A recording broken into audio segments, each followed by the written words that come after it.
그럼 필살기 이동우 대표 연결해서 개장 전 3분 전략 세워보겠습니다. 대표님 안녕하세요.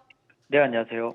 네, 지난주 국내 증시가 FOMC 이후 하락하는 모습을 보였습니다. 지금 연말 산타랠리에 대한 기대감이 점점 약해지고 있는데요.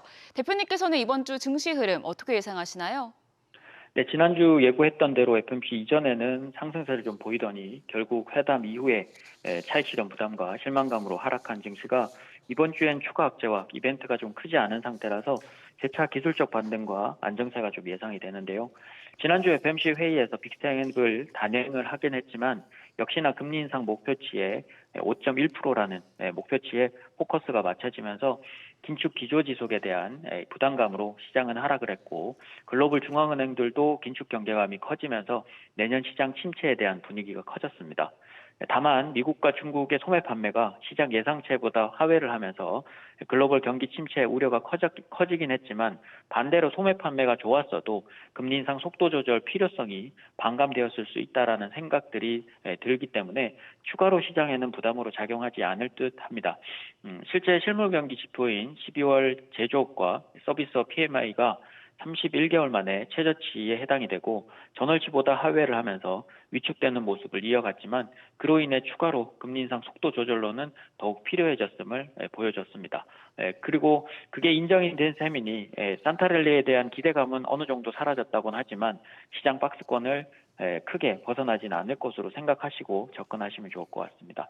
금요일 이제 그렇고 이번 주도 원달러 환율이 소폭 이제 상승하는 모습을 좀 보여줄 수는 있겠지만 1,340원 이하로 움직일 시에는 당분간 박스권 장세를 벗어나진 않을 것으로 보이며 코스피 시장 기준으로는 박스권 하단은 지난주 저점인 2,320포인트 부근으로 지지가 예상이 되고요. 이번 주는 이제 큰 이벤트 쪽이 없기 때문에 박스권 상단은 이번 주 후반으로 기약을 해서 2,500포인트를 다시 도전한다고 생각하시고 안정적인 장세를 좀 기대해 보시면 좋을 것 같습니다. 네, 시장이 침체된 분위기지만 내년에 주목해야 할 유망 섹터에 대한 관심은 여전한 상황인데요. 올해를 2주 남겨놓은 이번 주에 어떤 종목에 관심 가져보면 좋을까요? 네, 아까도 이제 말씀드렸다시피 이제 산타랠리에 대한 기대감 조금 낮추시는 게 좋을 것 같은데요. 시장 전반적인 반등에 대한 기대감보다는 최근 강세 보였던 종목과 업종별 로테이션만 좀 이어질 듯합니다. 국내 드라마와 영화 등 엔터 산업이 중국 OTT 방영을 시작하면서 국내 콘텐츠 관련주들이 시장 약세에도 계속 강세를 이어갔는데요. 뭐 오늘도 그 흐름을 이어좀 받아서 콘텐츠리 중앙, JYP 엔터, A스토리 등을 관심 두시고 보시면 좋을 것 같고요. 중국 정부의 방역 완화 조치로 인해서 재차 코로나 확진자가 급증함에도 불구하고 결국 위드 코로나로 인한 공급망 우려 완화와 대중국 수출이 20에서 30%대를 지속해왔던 의료기기와 에스테틱 관련주들은 실적 대비 재평가를 받을 수 있는 구간으로 기대가 되는데요. 클래시스, 오스템 임플란트, 메디아나 등을 관심 두시고 보시면 좋을 것 같습니다. 그리고 끝으로 이제 삼성그룹의 인도 시장에서 1, 2위를 차지하고 있는 통신업체와 5G 통신 장비 수주 계약, 그리고 미국의 버라이즌과 통신 협약, 그리고 국내 주파수 관련 할당 취소와 재계약 등으로 인해서 5G 관련주들 지속적으로 지금 상승세가 나오고 있는데요. 관련주로서는 KMW, HFR, 서진 시스템 관심 가지시고 보시면 좋을 것 같습니다. 네, 이번 주 첫 거래일입니다. 투자자분들을 위해서 대응 전략까지 세워주시죠. 네, 이번 주는 뭐 특별하게 이벤트가 없기 때문에 시장이 좀 안정화될 수 있다라는 그림들을 좀 그려봤는데요. 빠르게 반등이 나오진 않더라도 주 후반에 강세가 좀 이어질 수 있는 그림입니다. 인플레이션 목표치까지는 아직 조금 멀었지만 인플레이션 목표치에 도달해서 시장이 반등이 시작이 되는 것이 아니라 올라가던 인플레이션이 둔화된 시점부터 반등이 시작되는 거니 두 달 연속 물가 하락은 분명 의미를 둬도 될 듯합니다.